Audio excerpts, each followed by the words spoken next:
Hello. Good morning or good afternoon, everyone. Welcome to another workshop. My name is Diana Mayfield, and I'm the head of content here at Design Files. Today, we have another exciting workshop because we are doing audits today. Robyn White of RGW Design Studio will be live auditing some of our members' websites. Robyn, how's it going today? It's great. Thank you so much for having me. I'm excited to get going. Yes, thank you so much for being here. Sorry, I have a little bit of an asthma throat issue today, but I think it'll get better as I keep talking. So ignore that. And yeah, I'm really excited to have you with us today.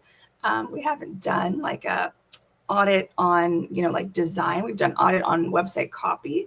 We haven't really done an audit on kind of the design as well. So I'm excited to dive into it. But before we do our 4 audits, I know we want to kind of just chat through like some best practices. So I wanted to ask you, like, overall, like, what does it mean to have a luxury website, and like how do you even have a luxury like feeling website? Right. So I think there are really 3, I can do a whole presentation on that, but in a nutshell, I think there's 3 really important things to think about if you're trying to have your website have a luxury feel or appeal to a very high-end clientele. So the first thing is you want to have a very exquisite design that's aesthetically pleasing and functions perfectly. The second is you want to have a highly curated portfolio, with professional photography. And the third is that you want to have very compelling messaging. And that's the words on your website that actually spark desire and excitement and share the experience that you are going to provide. And I know that's talking a little bit about the words, but the thing is, the words and the design go hand in hand. You can't really have one without the other. They both have to function together. Yeah, I was curious if you were going to kind of dig into some messaging pieces with the audits today too. So yeah, I imagine so. Yeah. And then when you're like working with a client and they're trying to, hone in on their like brand style, like what's like one of the more like important things that you do? Yeah. So I would say the most important thing is figuring out who your ideal client is.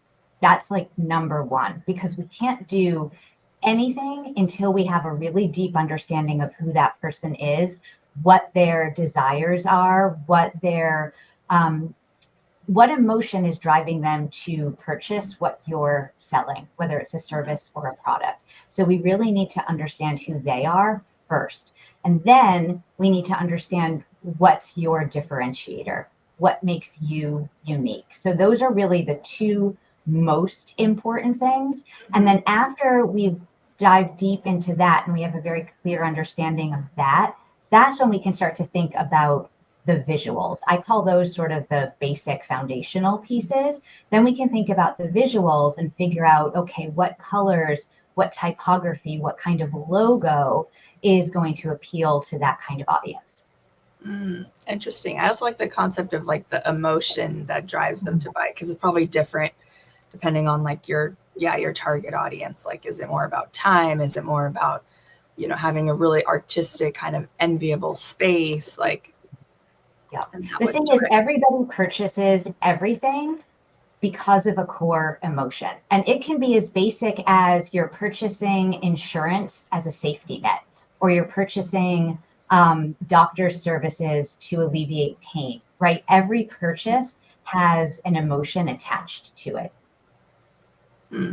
Yeah, love that. And then do we want to talk about SEO before the audits, or do you think it makes sense to talk about them with one of the audits? Well, I think we can talk about it a little bit, and I thought it might be helpful to give maybe 3 sort of like quick wins that listeners could actually do and take away from the talk. So I like to approach SEO from as holistically. So when I'm looking at SEO, I'm looking at technical SEO, on-site SEO, content, and off-site SEO. Those are sort of the 4 pillars I look at. So let's take off-site away, because that's everything that happens off of your website. We're talking about websites today. So I thought if we just did some quick wins, let's talk about content. Content is the words on your website. And a quick win could be to optimize your homepage for your primary location plus primary service. For example, Boston interior designer. Okay. Then if we take a look at on-site SEO, this is how we add context to the content on your website. And something that people can do is write very meta descriptions that pull people in. And meta descriptions are what shows up in the search results. So it's sort of like your website's advertising text. You want it to really entice them to click through to your website.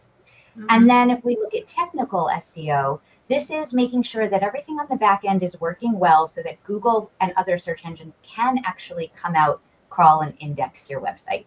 So a quick win could be to make sure you have Google Search Console set up, submit your sitemap, and then look out for any errors that might appear there. Okay. So hopefully that will help people with three things that they can do on their website to help with SEO. Nice. Love it. Awesome. Okay. Well, that said, we're going to dive into the audits. So our first participant is John. So I'm going to add John to the stage. Hi, John. Thanks for joining us. Thank you so much for volunteering to do this, John. Let's see. Oh, we can't hear you. Oh, I didn't test your audio.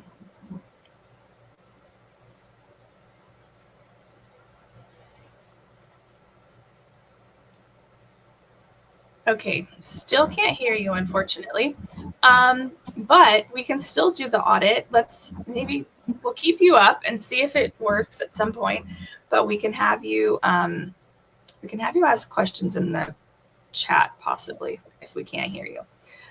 So let's see, Robyn, you can go ahead and go to John's website. Let me know if this works. Oh, that works.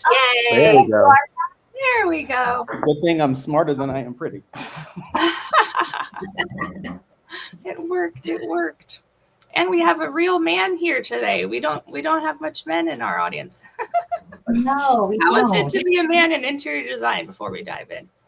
Oh, that's awesome. Fun. You get to be like a different breed. Yeah, well, it's great because I honestly just get along better with women anyway. So I'd rather be around a bunch of really smart, creative women than about anything. So that's how my husband is. He's like, I want to be surrounded by girls. Luckily, we had 2 girls, so there we go. There you go. The artistic, creative ones are like that. Okay. Anyways, I'm going to add your website to the stage, and I'm going to disappear. So when I come back, that means it's time to start wrapping up. So you have about 12 minutes. Okay. Awesome. Great. So can you see the website okay? I can. Okay, perfect. Yep. Perfect. So John, thank you. And I know that something that you had asked about was SEO and saying that you really didn't quite know exactly where to start. So I thought that we would talk a little bit about that in relation to your website's homepage, which is what we're looking at here. And just so everyone knows, Google really favors the homepage.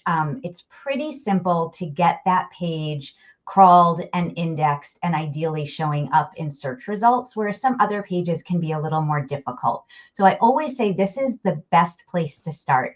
And in terms of keywords for your homepage, what I recommend is optimizing for your primary service, which is generally going to be interior design, plus your primary location. John, where are you located?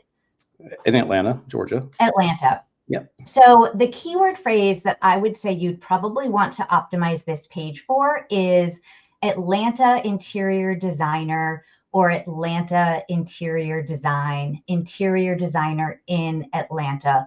All of those are synonyms, and Google is smart. Google understands synonyms. So you can use those interchangeably.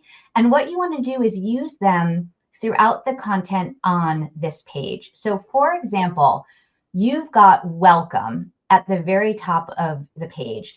that is your H1. And your H1 is your most important heading on the page. So ideally, we want to have our keyword phrase in that heading. So my first recommendation for you would be to change out welcome for a heading that incorporates that Atlanta interior design, Atlanta interior designer in it. Okay. Okay. Then in terms of where we want to use that keyword phrase on the page, in an ideal world, we would want to use it in probably like the first 10% of the body text on the page. So maybe in the first 1, 2, or 3 sentences. Then ideally, we'd like to see it in another heading on the page. And then depending on how much content you actually have, we'd like to see it appear a couple of more times. And what I mean by that is if you have about 400 words on the page, we're going to obviously want to use the keyword phrase less than if you have 1,500 words on the page, right? So it's sort of a ratio. Google doesn't tell us exactly how much to use it. What's most important is making sure that you're writing for your ideal client and for the visitors to your website and not writing for Google. You don't want to be keyword stuffing. You want to make sure you're naturally fitting that keyword phrase into the words on the page. Does that all make sense? It does. Absolutely. Okay. And then something else, I'm just going to scroll down your page a bit just so everybody can see what we're looking at. And while it's set up really nicely, it's a little thin on content if SEO is something that's important to you. And this is something I always like to talk to my clients about because SEO is one piece of the marketing pie. It's not necessarily for everyone. And you do need to have a decent amount of words on the page. Google doesn't love thin content. So I always like to see maybe 500 words, 450 at a minimum on the page. So you might want to think about beefing up the actual words on the page a little bit if SEO is important. Okay. And then something else that is really important for SEO is called internal linking. And that is where this is an example of internal linking where you've got discover projects. And I'm guessing that's taking people over to your portfolio page. Is that right? Yes. Yeah.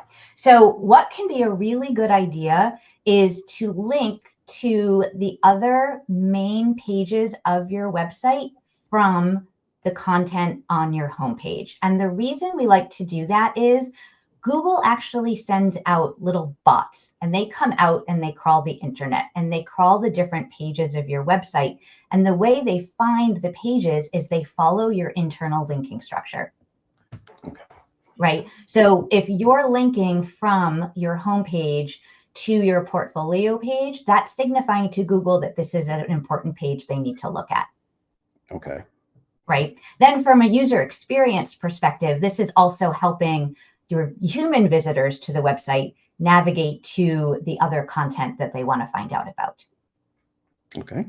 Right. So sometimes what I like to recommend is maybe having a little, a photo of you and a little meet the owner, meet the designer section that would link to your about page. Have a section that just, very briefly talks about your services or your approach and links to your services page. Have a call to action that would link people to your contact page, things like that. Okay. Okay. And something else that is really important is testimonials. So I would definitely recommend adding a testimonial or two to the homepage. And the reason that's really important is that builds up your credibility as an authority and an expert in your field.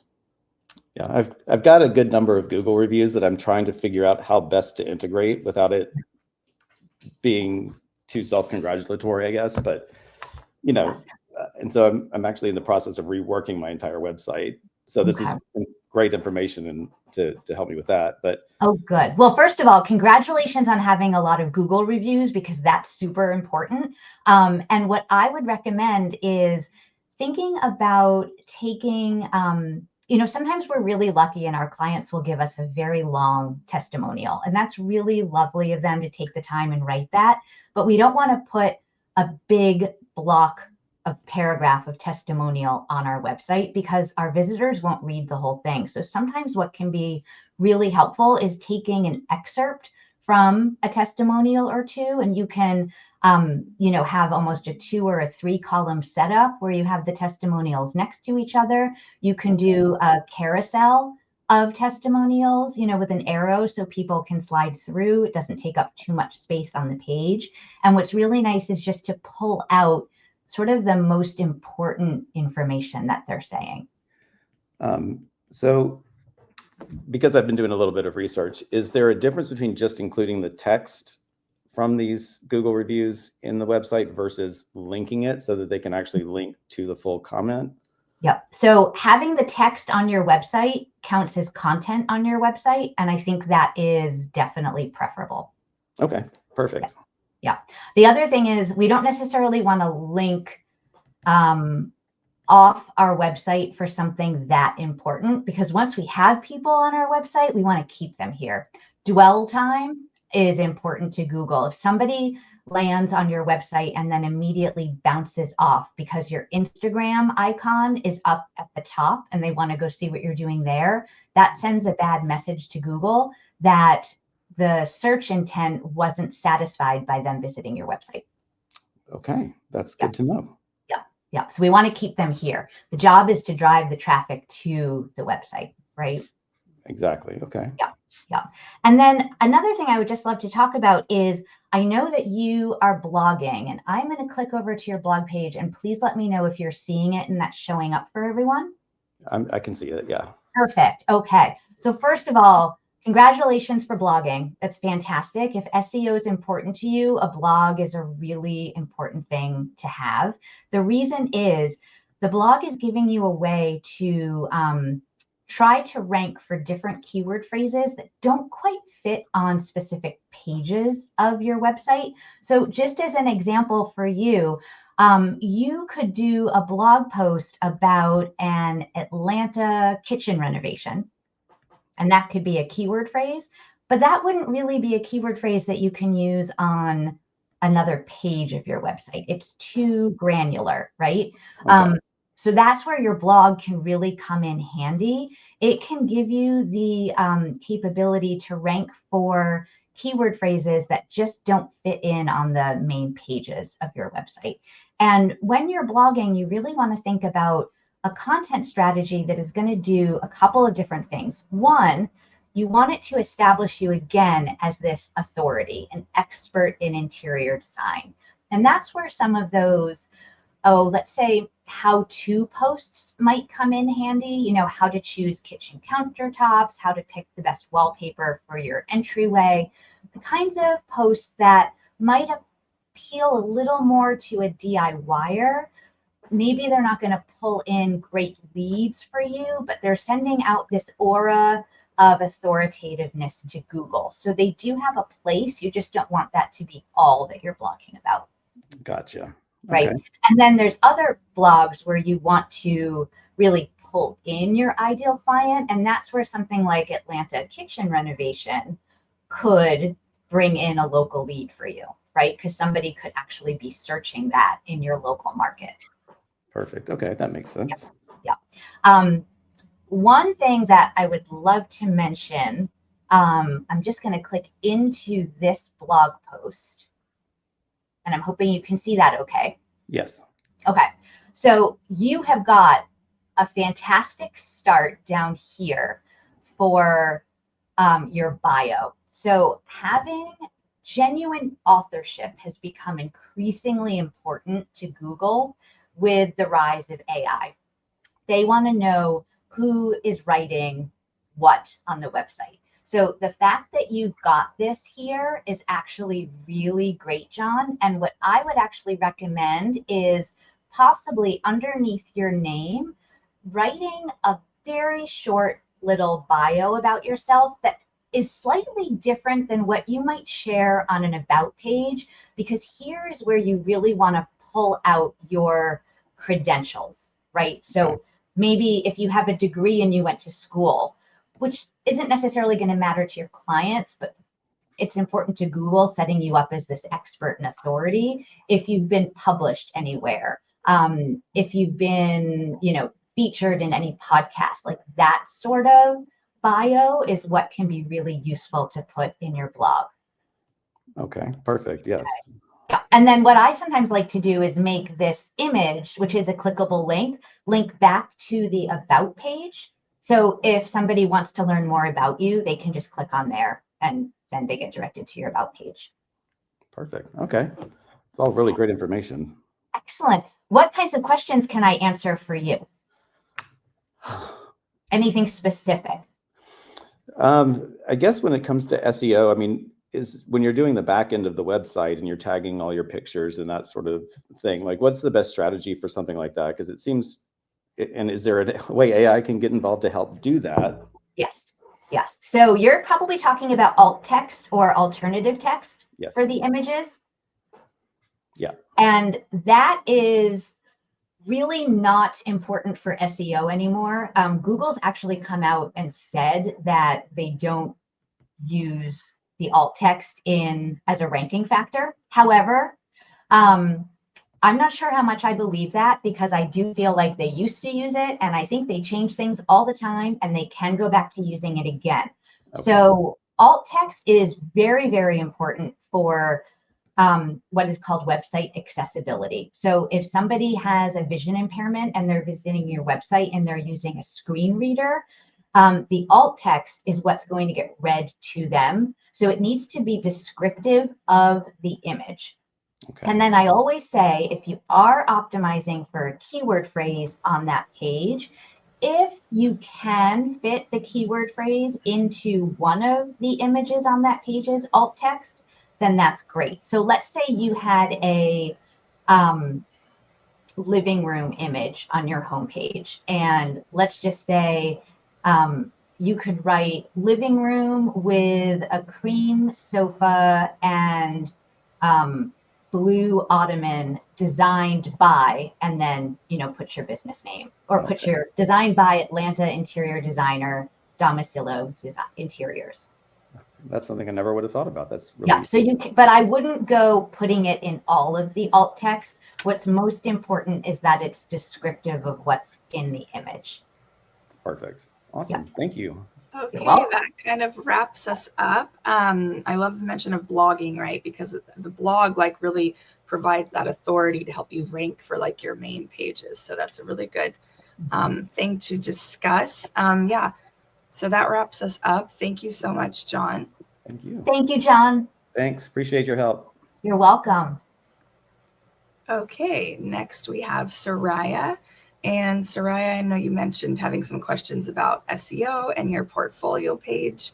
So Robyn, I will let you take it away, and I will add your screen back to the stage once you're on that.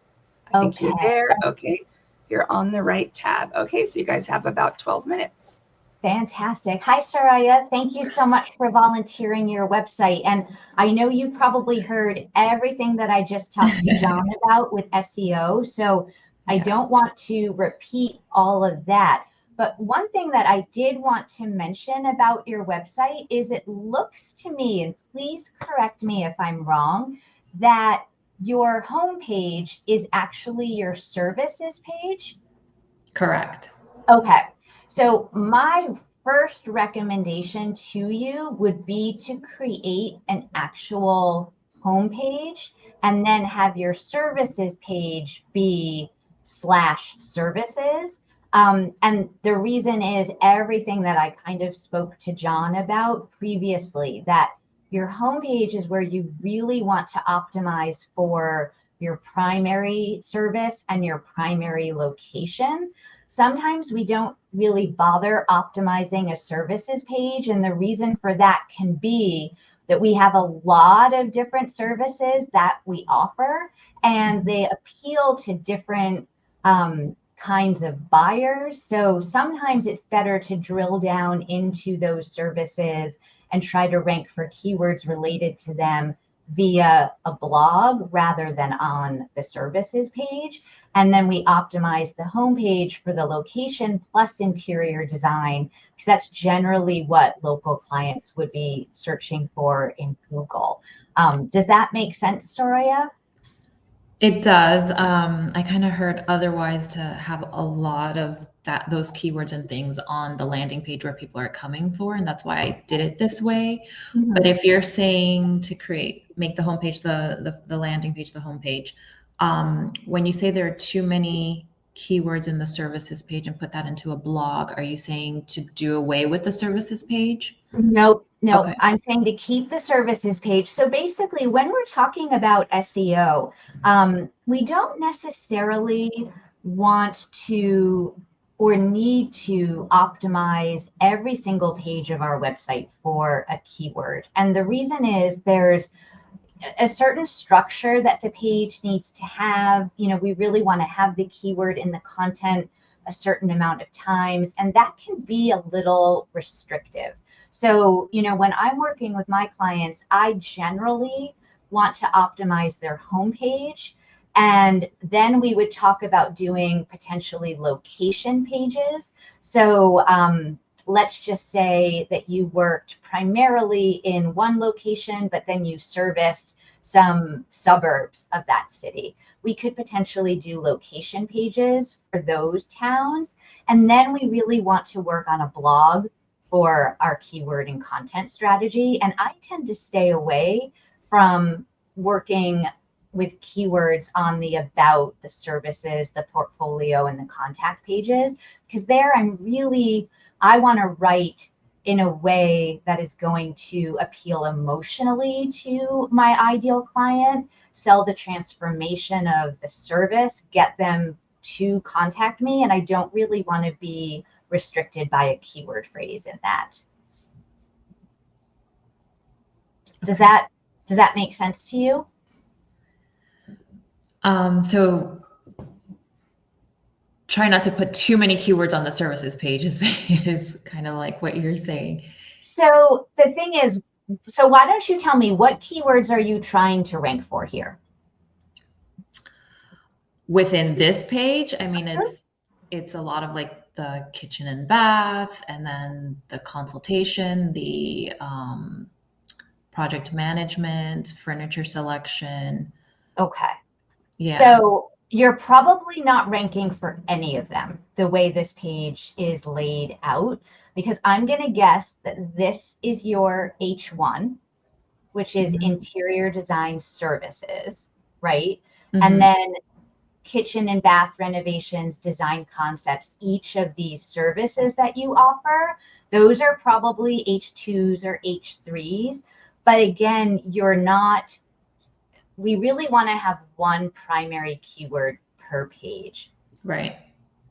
So, and when we're talking about SEO, we want to think about how our ideal clients would be searching for things online that would then have them click through to our website. So if we think about somebody searching interior design services, for example, or kitchen and bath renovations, for example, not having a location attached to those means that you are competing against anyone in the world who is trying to rank for those keyword phrases.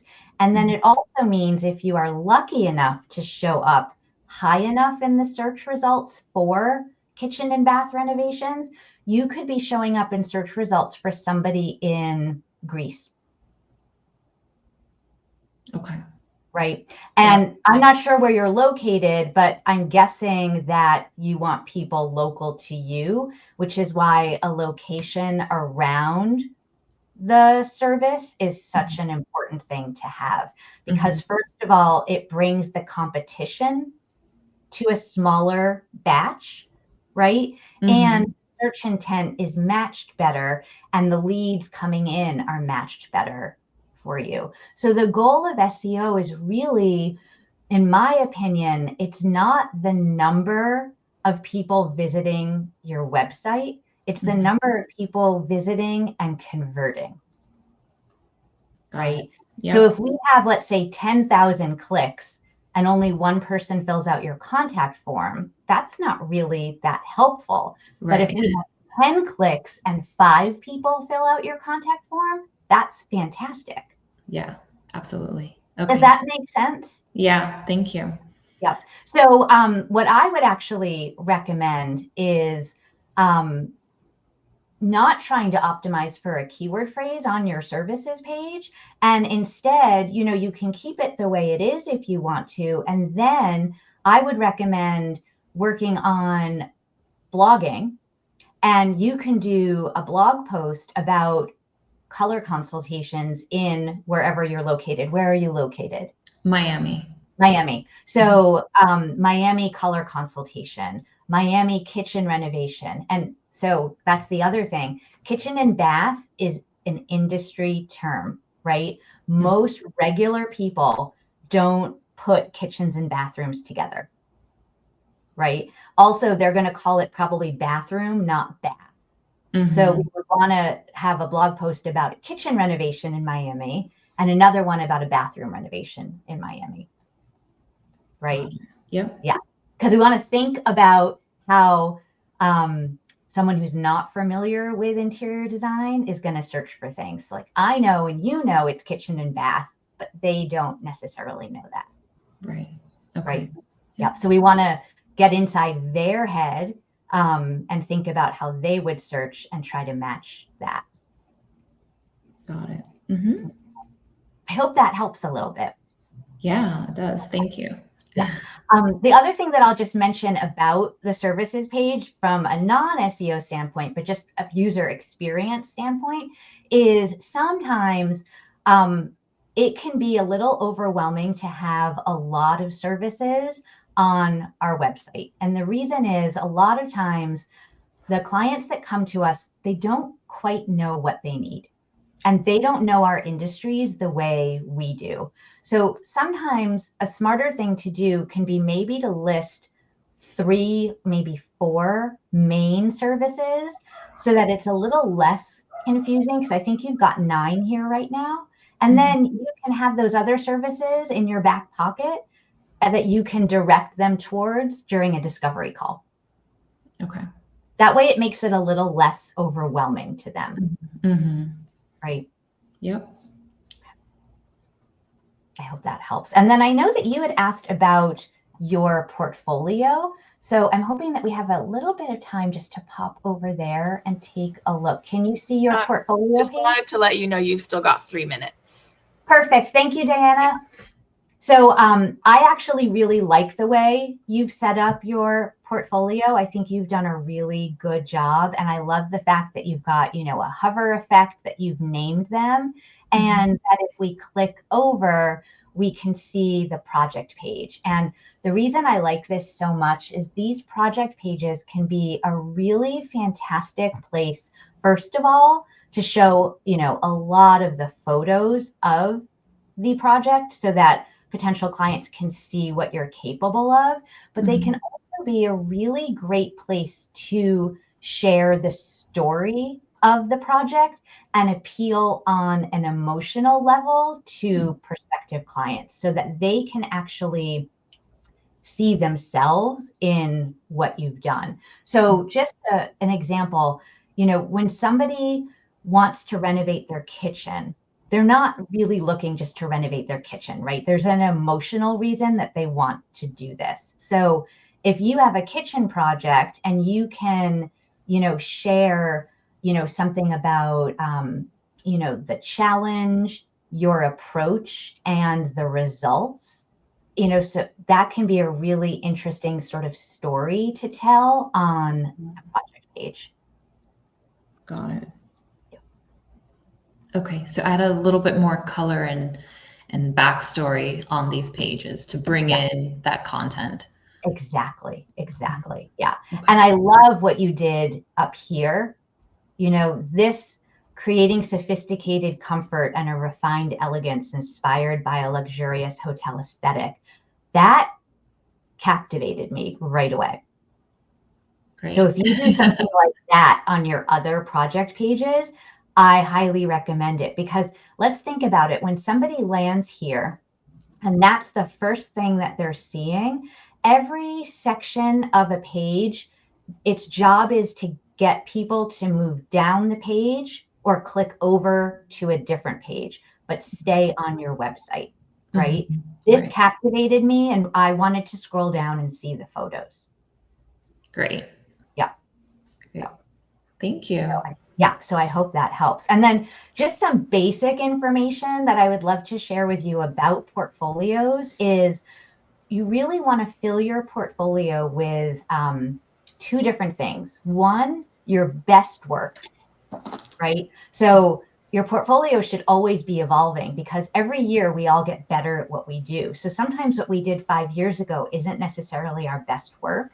We might want to take an older project out and put in a newer project. But then we also want to fill our portfolios with the kind of work we want to attract more of.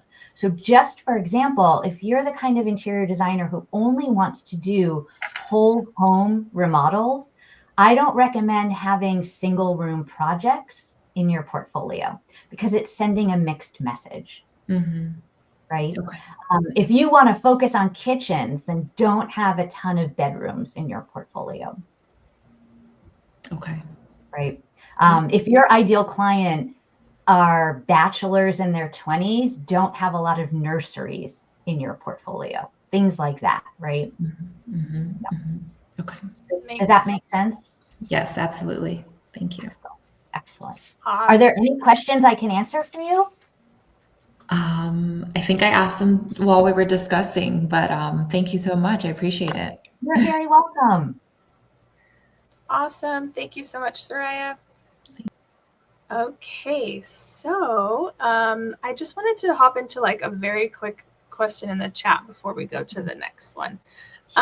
So it's, how should designers who work both locally and virtually optimize the homepage for location? Do you have to pick one to prioritize? Yes, you do. Yes, you do. I'm guessing have the other should be a service page or a separate page. So virtual design is going to be much harder to try to rank for. Local is always going to be simpler to rank for. So for example, I work virtually, right? So I don't try to optimize for location on my website, because I can work with anyone across the country. So my keyword phrase on my homepage is website design for interior designers. I'm niching down in an industry, not in a location. So for it to be effective, when you're not spending, 6 figures a month on SEO, you really want to niche somehow, right? Whether it be industry or location. Diana, do you agree? I mean, I know you do Yeah. SEO as well. Obviously, you can rank, Yeah. but it's going to be much It's more a niche, difficult. right? It's Yeah. a local niche, or it's like a vertical niche. An industry niche, an aesthetic niche. You need some kind of niche if you don't have big marketing dollars to be spending to try to get that nationwide reach. So I would say on your homepage, definitely pick your primary location and primary service area. And generally speaking, you want it to be the closest major city for the homepage. And then you can branch out and do location pages for the other towns surrounding there, plus location. Yeah. You could also go into like an SEO tool like Ahrefs or Mangles or something, and see like which one has the most volume and the lowest competition score. Like if your virtual niche, your style niche has less competition than your city, then you might want to just try for that one to get more SEO traffic. So she said, so niching down to virtual design for STR owners, managers would work then. Yes, I could. Absolutely. Yeah. And I would say you definitely want to do some keyword research and a good tool before you pick what that primary keyword phrase is, because STR is short-term rental. So is it short-term rental? Is it STR? You know, and then you can use both on the page because, again, they're synonyms, but make that primary one the one that has the most search volume and the least competition. Yeah. Awesome. Okay. Just wanted to cover that one because I figured that would be something other people would be. It's a good question too.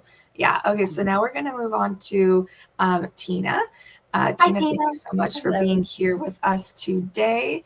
I know that some of the things that let's see, where do I have my notes on you? Oh, Tina is wondering why her website's not converting. Right.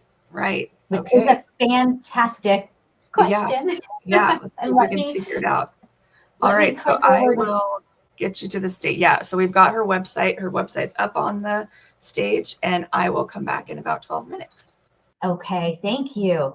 So Tina, I just have one question to ask you before we dive into this, but have you done anything to drive traffic to your website? Like, are you seeing that people are coming and then they're just not converting?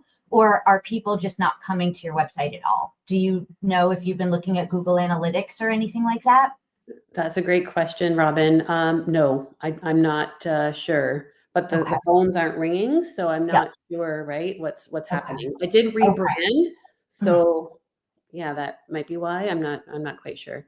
Okay, so sometimes we can have a traffic issue, and that is that we're just not getting the people coming to our website. And then sometimes we can have a conversion issue, meaning that people are coming, but then there's something about the website that's not resonating with them, so they're not calling or filling out your form. So without knowing exactly which is the issue, I would just say, as business owners, even when we rebrand and we put up a new website, we always want to have a marketing plan in mind, thinking about how we are going to be driving traffic to our websites, whether that be through SEO, social media, podcasting, press, Pinterest, YouTube channel, email marketing, in-person networking. There's so many different ways that we can drive traffic to our website, but we want to make sure that we're picking a few and doing that so that we know traffic's coming, right? Then once we know they're there, then we want to look at the website and figure out, okay, what can we change to help with conversions, right? Getting them to actually pick up the phone and call you or fill out your contact form. Does that make sense? It does make sense, yes. Okay, perfect. So when I look at this, this is beautiful. Thank you. I love the way it looks. However, the one thing that I am going to say is, when I land here, I don't necessarily know exactly what you do and if I'm in the right place. And what I mean by that is, sometimes it can be really helpful to say what you do, who you do it for, how it helps, and what's the next step, as close to the top of the website as possible. So when people land on it, they know they're in the right place for them. Okay. Right. So this looks fantastic, Right. but it might be helpful to have some of that information there. So something that I might suggest is moving your really lovely logo like up to the top right or the center and making it a little bit smaller. And then you can have some of that information laid over the video. Okay. Okay. I love the video. Sometimes a static image of your absolute best work, something that's like an aspirational image, what a visitor to your website can aspire to having after working with you, can work really nicely in this spot as well. It's just something to think about. And then the video could go somewhere else on the page. Okay. I just want to offer a couple of different options for you to think about. Again, not knowing exactly where the bottleneck is. My next comment would be your menu. So you've got 8 items in your menu. And we talked a little bit about this with Soroya's services page. Sometimes when we give too many choices, people get overwhelmed and confused, and then they just leave. So I usually like to keep the menu items to a maximum of like 6, if possible.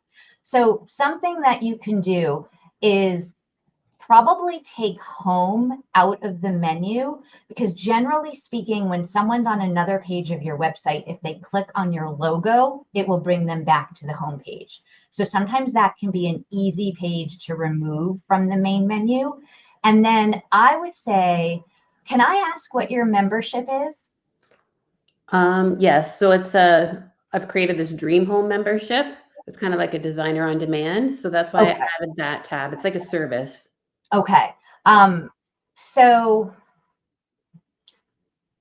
is that something that could potentially go on the services page? Yes, and I think web designer, I believe she did do a drop down with that membership, if I remember correctly. Because that could be an easy way then just to have 3 and 3 on each side. Right. The other thing is sometimes you can take blog out and have a menu in your footer, so like a secondary menu, and you can make sure that blog is there. And I'm just going to see. So yeah, down in the footer, oftentimes we can have a secondary menu that lists all of these and some other pages that we didn't put in the primary navigation at the top, so that people can still get to it. We can still link to your blog from within the homepage if it's important to, but it's just a way of removing something from the top, because I know the way this is set up, we need to keep it balanced. We have to have the same number on each side. So that would be something, either take blog out if you felt that membership was important, or maybe get membership under services. And that streamlines it from 8 to 6 and just simplifies things a little bit for visitors. Okay. Right. And then I would ask you, what is the primary action that you want visitors to your website to take? What's the number one thing you want them to do? To go to the contact page to contact. Okay. So you've got it here, but I'm just going to say, and I don't think you should take it away from here. I do think we should have it somewhere else on the page as well, because think about it. When we have it up here, this is all they've seen so far. True. This and this. It might be too soon for them to contact you. They do need to know, like, and trust you before they're going to convert. So while it's fine to have it here, sometimes this call to action might be better served by bringing them over to your services page or your portfolio page, so they can learn more about you before contacting you. And then I like to have a primary call to action, like a contact us, sort of at the bottom of every page, guiding them over to your contact page, just generally letting them know what you want them to do next. Okay. Let me see what else we've got here. I love your social proof. This is fantastic. I like that you've got information about you. You're linking over to your about page. You've got testimonials. I mean, I'm actually kind of surprised that you're not converting from here, because when I was taking a look at things, it did look like it was done very nicely. So, where are you located? Would you remind me? I'm in Mississauga, Ontario. Okay. So again, we are dealing with some economic things, and I feel like everybody is kind of slowed down a little bit. And it might just be a matter of just driving more traffic to the website. But, the most important things are making sure that the visitor to your website is getting to know you, figuring out if they like you, and deciding if they trust you. Like, in their head, they really have to go through those 3 things before they're going to convert. So they get to know us by, reading about us on our about page, looking at our portfolio and seeing our work, learning about our services. This is how they get to know us. Our blog can help with that because it's sharing our expertise, right? They get to like us, again, by learning about us personally, by looking at our portfolio and seeing if they like our work. Does your aesthetic resonate with them? And then they trust us by press, testimonials. Our blog is a trust factor. Having the right legal pages can be a trust factor. So it all kind of works together, know, like, trust, so that they can convert. Does that make sense? It does. Yes. Thank you. Yeah. And I do feel like you've got that, you've got good internal linking. You're linking to your services page. You're linking to your about page. You've got your press, you've got a whole press page up here. So I'm just thinking, I was kind of surprised that you're not really getting inquiries because, your work is lovely. Like, things are set up nicely on your website. You've got an about us, you've got your values, you've got a picture of you, you're looking, you're approachable. You've got some information, personal information about you. The only thing I can say is there's a lot of text. And, it's horrible. Our society, we're all rushed and we're all busy and we all skim. Right.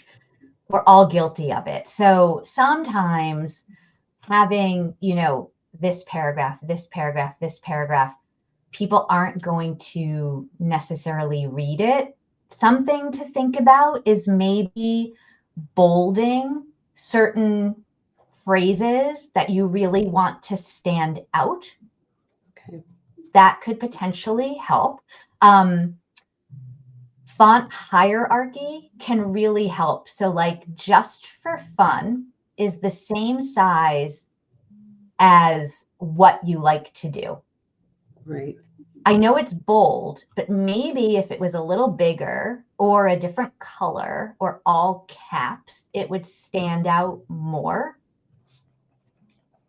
Right? So if we make our headings and subheadings stand out more than, let's say, the copy in that section, when we have somebody who's just skimming, ideally they can get the superficial information that they need just from the heading and the subheading.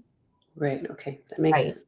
Yeah. And then, you've done a good job here because you've got essentially bullet points, which is a really good way to set things apart and let people, skim, right? Mm-hmm. But maybe more about Lionsgate design could be a little bit bigger so it stands out more. Maybe we want to have a little more white space in between this section here and the more about Lionsgate. So itty bitty tweaks that might help a little bit.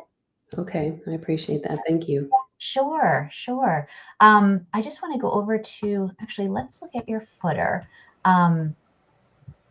Something that might help is having, you've got your phone number and your email in your footer. So there's a way for people to contact you on every single page of your website. Mm-hmm. And if we go to your contact page, you're doing a great job. You've got a map, thumbs up, that's fantastic for SEO. You've got your address listed, fantastic, contact information.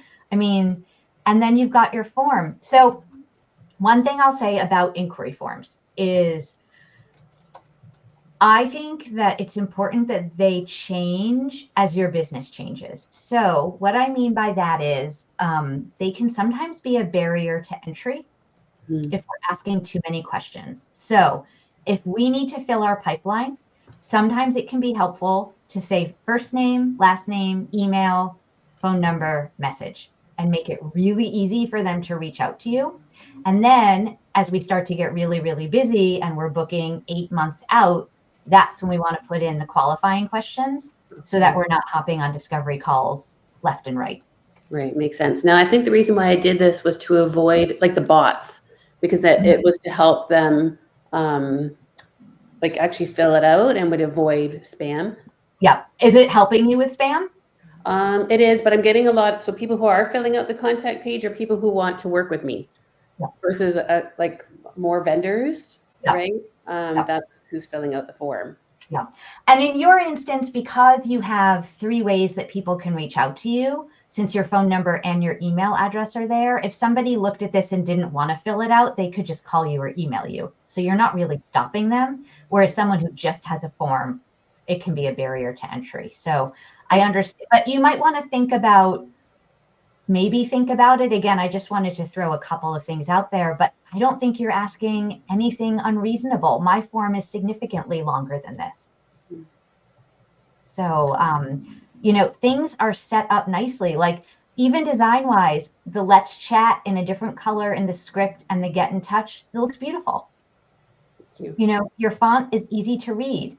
I've got enough contrast between the background color and the font color, like the sort of things that I would normally bring up, you're doing. Like it looks really good. So, you've got a good press page, like everything's branded beautifully on your website. Thank you. So, So I guess just driving traffic then mainly to the site. I'm thinking that it might be a traffic issue because when I'm on the website, I'm not seeing these. Oh yeah. So I would definitely take that out since it's here. Yeah. I would recommend taking out membership and home. And then you could do a footer menu, but you don't necessarily have to because again, I should be able to click here and it takes me right back to the homepage.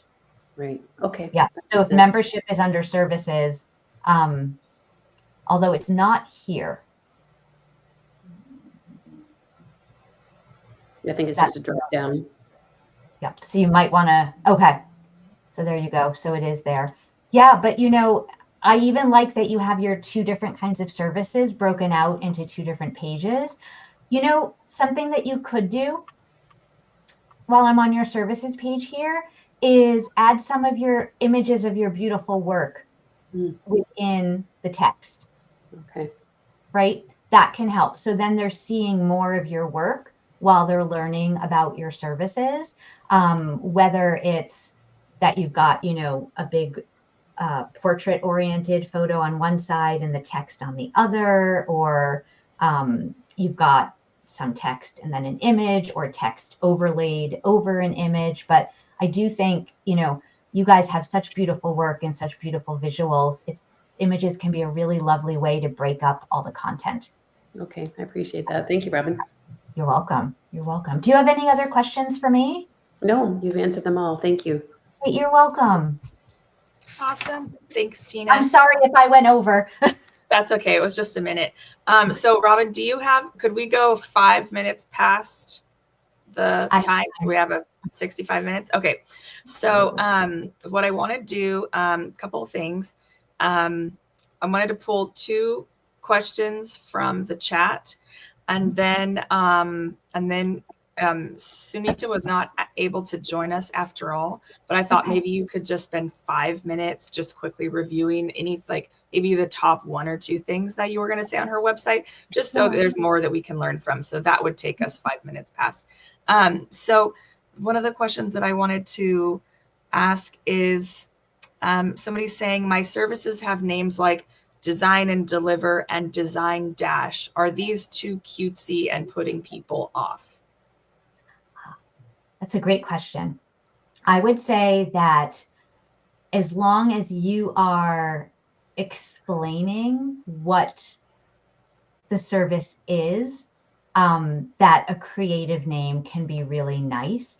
I always say, don't be cute and creative in your menu. You can be cute and creative on the page. Call your blog a blog, call your services, and then call your blog journal or my thoughts on the actual page, but make navigating to the pages really easy. So I would say for services, the most important thing is really not what they're called, but the transformation that they provide.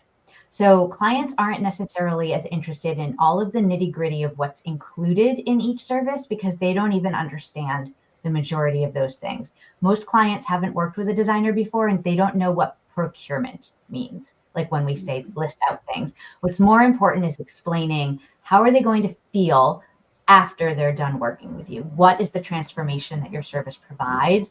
That kind of content is way more important than what you call the service. Right. They're probably not thinking about that too much. And then my husband and I own an architecture firm where I offer my interior design services. If I was to create a separate interior design website, would that be a good idea, or would I be in competition with myself? It's a good question. I mean, the competition thing, it's if they're ranking already, right? Because if the website's not ranking for interior design phrases already, then it's not going to be competing. And then if the interior design firm has a lot of authority, then they might have an easier time ranking. Yeah, I would say I would want to do an audit of the existing website to see how it is actually performing in search, what keywords it's actually ranking for, what kind of traffic is coming, before deciding whether it would be worth branching out and doing a separate website. That being said, it's not necessarily competing against. They could interlink the websites. That can actually help, having a backlink to each site. So there's a lot to consider, but I would definitely want to do an audit and see what the traffic is like and rankings are like before giving a firm answer on something like that. Makes sense. And then somebody's asking, last question before we just do a quick deep dive on Sunita's site. You mentioned Google Console to check out our website performance. Can you speak about that? So can you give us like a quick description of what is Google Search Console and what you might look for? So it's called Google Search Console, and it's basically kind of like a Google developer tool. It is free. You would want to verify your website with Google Search Console, and if you go to it, it gives you instructions on how to do that. There's a couple of different ways. Some platforms it integrates seamlessly. Some platforms you can use some code, lots of different ways to do it. And then basically you can submit your website's sitemap to Google Search Console. That lets Google know that your website is out there and to come out and crawl the pages. You can request indexing of new pages, and it will let you know what the errors are. Are there broken links? Are there pages not found? So it's actually an incredibly important tool to know that things are working on your website properly. And it's free. Yeah. I didn't know a whole lot about it. I actually had somebody show me, like how you can see like each page, what the key phrases are. Like, you can search. I was just looking into this yesterday for the first time. Like, you can page by page see which search terms it is ranking for. I actually like it better than Google Analytics for things like that. I mean, you can see, I didn't want to go into this, but you can see what your top queries are. So what people are actually putting into Google, where your site is then coming up in the search results. You can see how many times your site is served in the search results and how many times people click through to your site. So there's huge amount of analytics that are in there as well. So Search Console with Google Analytics are two really important tools for SEO. Yeah, cool. Awesome. Okay, so now if you could go over to Sunita's website and maybe just give us a few minutes of what we're gonna cover. Are you seeing the site okay? Yes, I can see it. I'm actually really glad that we are going to look at Sunita's site, because this is her homepage and I can't scroll down. So this is what I like to call one of those beautiful enter pages that I think there was a trend toward these over the last few years to try to make a website feel more luxurious, more sophisticated, more elevated. So basically this is all you see. And then you have to click here to basically enter the website. I am not a fan of these. And the reason is this is your homepage. There is essentially zero content on it. So this is incredibly bad for SEO. So while it might have a really sophisticated effect If SEO is important to you, I do not recommend doing this. If it's not, and this is what the kind of aesthetic that you like, then that's fantastic. And I'm going to click in so we can see it. There we go. Okay. I love this photo. It's very warm, very approachable. She's smiling. She's looking at the camera. Having a photo of you on your website is very important. Again, that goes toward the know, like, and trust factor, especially since you are generally an in-person business and you're going to be showing up at these people's homes. So photos of you are important. I really like that she's used a script font here and signed her name. Again, that makes it very friendly and approachable. I was finding this font to be very difficult to read. Aside from the fact that we have a big block of text, I'd rather see that big paragraph broken down into lots of smaller paragraphs just for ease of skimming. I highly recommend changing the font to something that is much easier on the eye. This font, while it's really beautiful, I would save that for like a short heading or a subheading. And I would want to find something very simple like a sans serif for main body text. I think that would be great.